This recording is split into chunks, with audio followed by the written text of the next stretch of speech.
അഖിലുമായി ഒത്തുപോകാൻ ഒരു കാരണവശാലും സാധ്യമല്ലാത്ത കാരണമാണ് തന്നെ സ്നേഹിക്കുന്ന ഒരാളോടൊപ്പം പോയതെന്നും ആ ബന്ധത്തിൽ താൻ അതിയായ സന്തോഷവതിയാണെന്നും മേഘ പറയുന്നു.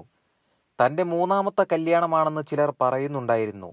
പ്രണയങ്ങൾ മാത്രമാണ് കല്യാണത്തിന് മുമ്പ് ഉണ്ടായിരുന്നതെന്നും എന്നാൽ കല്യാണം ആദ്യമായി കഴിച്ചത് അഖിലിനെയാണെന്നും കൂട്ടിച്ചേർക്കുന്നു. കപ്പൽ ജീവനക്കാരനായ അഖിൽ ചെയ്തുകൊണ്ടിരിക്കുന്ന ജോലി രാജിവെച്ചു കണ്ടന്റ് ക്രിയേഷനിലേക്ക് ഇറങ്ങുകയായിരുന്നു.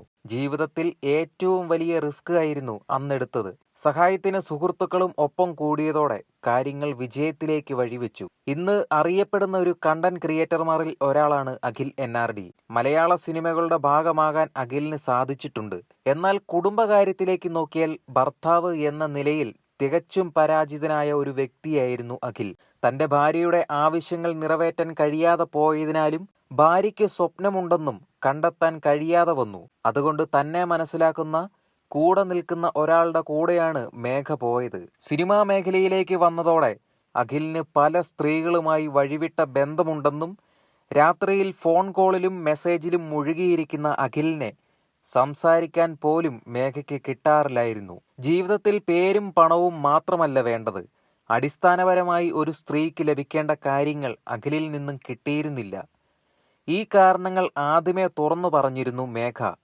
എന്നാൽ അഖിലിൽ നിന്നും കടുത്ത മാനസിക പീഡനമാണ് ഉണ്ടായതെന്നും കൂട്ടിച്ചേർത്തു. പഠിക്കാൻ പോകുമ്പോൾ എല്ലാ ദിവസവും കയറാറുള്ള ബസ്സിലെ കണ്ടക്ടറെയാണ് മേഘ ഇപ്പോൾ കല്യാണം കഴിച്ചിരിക്കുന്നത്. സ്റ്റോപ്പിൽ എത്ര മണിക്ക് ബസ് വരും എന്നറിയാൻ വേണ്ടിയായിരുന്നു ഫോൺ നമ്പർ വാങ്ങിയിരുന്നത്. ഫോൺ കോളിലൂടെ പരിചയപ്പെട്ട ബന്ധമാണ് ഒരു ഒളിച്ചോട്ടത്തിലേക്ക് വഴിവെച്ചത്.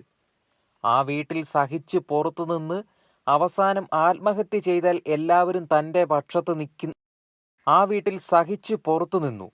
അവസാനം ആത്മഹത്യ ചെയ്താൽ എല്ലാവരും തൻ്റെ പക്ഷത്ത് നിന്നേനെ. എന്നാൽ ജീവിതത്തിൽ പൊരുതി രക്ഷപ്പെട്ടു പോന്ന് ഇഷ്ടമുള്ള ആളുടെ കൂടെ ജീവിച്ചത് എല്ലാവർക്കും ഇഷ്ടപ്പെട്ടിരുന്നില്ല. തൻ്റെ പങ്കാളിയുടെ ജോലിയാണോ, നിറമാണോ, സമ്പത്താണോ അതിന് അടിസ്ഥാനമെന്ന് മേഘ ചോദിക്കുകയാണ്. ഇന്ന് വളരെയേറെ സന്തോഷത്തോടെയാണ് താൻ ആ വീട്ടിൽ കഴിയുന്നതെന്നും ആരും ഒന്നിനും നിർബന്ധിക്കാറില്ലെന്നും മേഘ പറയുന്നു. അഖിലിനോട് ദേഷ്യമൊന്നുമില്ല. ജീവിതം ഇങ്ങനെയൊക്കെയാണ്, പിടിച്ചു പറിച്ച് മേടിക്കാൻ കഴിയില്ല.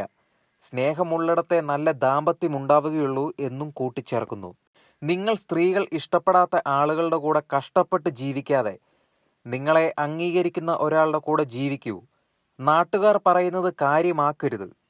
ജോലിയും കൂലിയും ഇല്ലാതെ വെറുതെ മൊബൈലും നോക്കിയിരിക്കുന്നവരാണ് നമ്മുടെ കുടുംബകാര്യത്തിൽ ഇടപെടുന്നതെന്ന് മേഘ പറയുന്നു. മേഘ ഇന്ന് പൂർണ്ണ സന്തോഷവതിയാണ്. ആദ്യമേ അഖിലുമായുള്ള വിവാഹത്തിന് മുമ്പ് ഒരുമിച്ച് ഏതാനും മാസങ്ങൾ താമസിച്ചിരുന്നു. പക്ഷേ അപ്പോഴൊന്നും അഖിലിന്റെ പൂർണ്ണ സ്വഭാവം മേഘയ്ക്ക് പിടികിട്ടിയിരുന്നില്ല. കല്യാണം കഴിഞ്ഞ് പതിയെ ജീവിതത്തിലേക്ക് കടക്കുമ്പോഴാണ് ഈ സ്വഭാവത്തിലുള്ള വ്യത്യാസമുണ്ടായിരുന്നത്. ഭയങ്കരമായ ടോക്സിക്, ദേഷ്യം. അഖിലിന് എല്ലാം ചെയ്താലും നല്ല കാര്യമാണ്. മറ്റ് സ്ത്രീകളുമായി ബന്ധം പുലർത്തുന്നതും മേഘയ്ക്കറിയാമായിരുന്നു. ഈ വിവരങ്ങളെല്ലാം ഉള്ളിലൊതുക്കിയിട്ടും അഖിലിന്റെ കുടുംബക്കാർ അഖിലിനെ സപ്പോർട്ട് ചെയ്യുകയാണ് ഉണ്ടായത്. മേഘ ഈ ഒരു വിഷയത്തിൽ ഖേദം പ്രകടിപ്പിച്ചുവെങ്കിലും മേഘയ്ക്ക് സപ്പോർട്ട് ചെയ്യാൻ ആരും ഉണ്ടായിരുന്നില്ല. ഇപ്പോഴത്തെ ജീവിത പങ്കാളി മാത്രമാണ് മേഘയ്ക്കൊരു കൂട്ടിനായി നിന്നത്. ആ വീട്ടിൽ മേഘയ്ക്ക് ഒരു തരത്തിലും നിന്നു പോകാൻ പറ്റാത്ത സാഹചര്യം ഉണ്ടായപ്പോഴാണ് ഈ ഒരു കടുത്ത തീരുമാനമെടുത്തത്. അഖിലിന്റെ സ്വത്തോ സ്വർണമോ ഒന്നും എടുത്തിട്ടില്ല.